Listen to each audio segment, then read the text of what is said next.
Bonsoir à tous, bonsoir à toutes, j'espère que tout se passe bien de votre côté. Une nouvelle vidéo conférence de presse, cette fois post-match, en ce qui concerne les déclarations de Carlo Ancelotti après notre victoire 2-0 à Londres et notre qualification, celle du Real Madrid, pour les demi-finales de Ligue des Champions. Allez, je vous laisse avec ma traduction des questions et des réponses en français.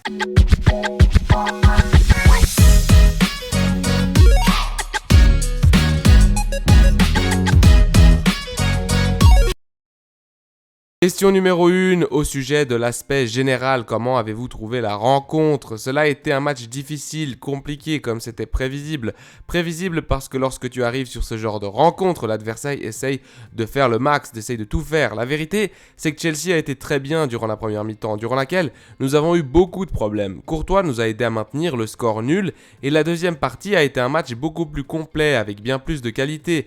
Aussi parce que Chelsea a baissé un peu l'intensité et on a été capable de mieux gérer le ballon et d'effectuer des transitions. Question numéro 2, avec la victoire d'aujourd'hui, vous vous assurez de disputer 2 matchs de plus en Ligue des Champions, vous dépassez ainsi Sir Alex Ferguson et vous vous convertissez en entraîneur dans l'histoire de la compétition avec le plus de matchs en Ligue des Champions. Je sais qu'au Real Madrid vous avez eu beaucoup de succès, mais c'est pas mal, hein?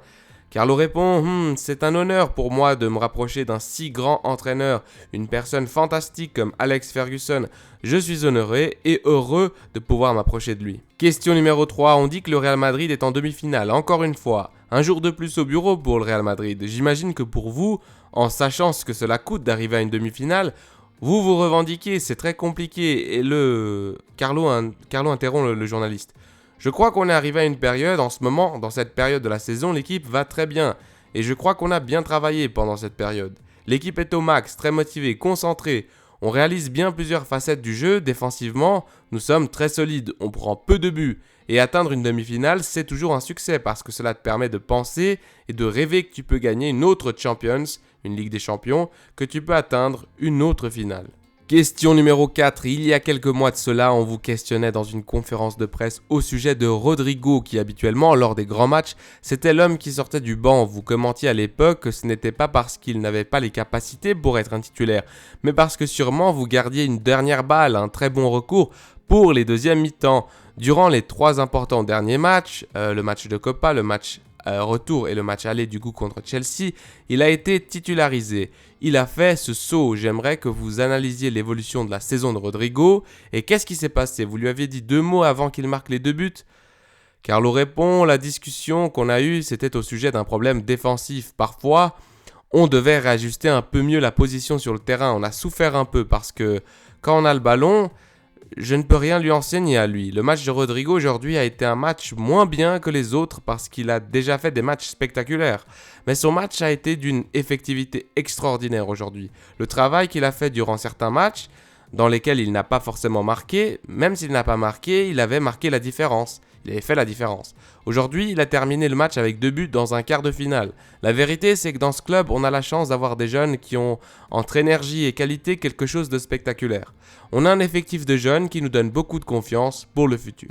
Question numéro 5. Courtois, c'est un gardien qui ne marque pas de but, mais il fait des actions qui ont la valeur d'un but. Cela donne beaucoup de tranquillité, non? Et comment pouvez-vous définir l'arrêt qu'il a fait justement devant Carlo qui répond l'arrêt en fin de première mi-temps? Ce fut un arrêt clé parce que cela pouvait changer la dynamique de la deuxième mi-temps. Finir 0-0 en première période a été important parce que c'était assez évident que l'intensité dont a fait preuve Chelsea en première mi-temps, il ne pouvait pas la maintenir 90 minutes. Et depuis là, on a mieux joué la deuxième mi-temps. Question numéro 6 et avant-dernière question déjà, après avoir gagné les 2 matchs face à Liverpool et les 2 matchs face à Chelsea, quels ont été les points les plus forts de l'effectif pendant ces éliminatoires? Carlo répond, je pense comme toujours, nous on marque la différence quand il y a un compromis collectif au niveau défensif. Je crois que c'est la base pour montrer la qualité que l'on a.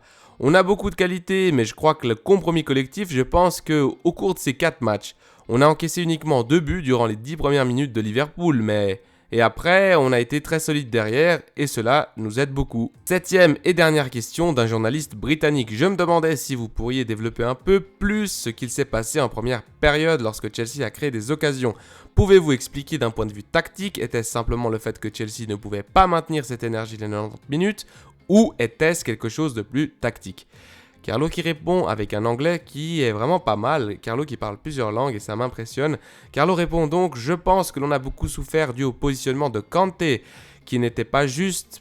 En gros, il voulait dire pas habituel. Et Camavinga qui était habitué à mettre la pression sur Reece James, sur la gauche. Et du coup, on avait eu du mal à contrôler le positionnement de Kanté. En deuxième mi-temps, j'ai changé la position de Valverde, je l'ai mis à gauche.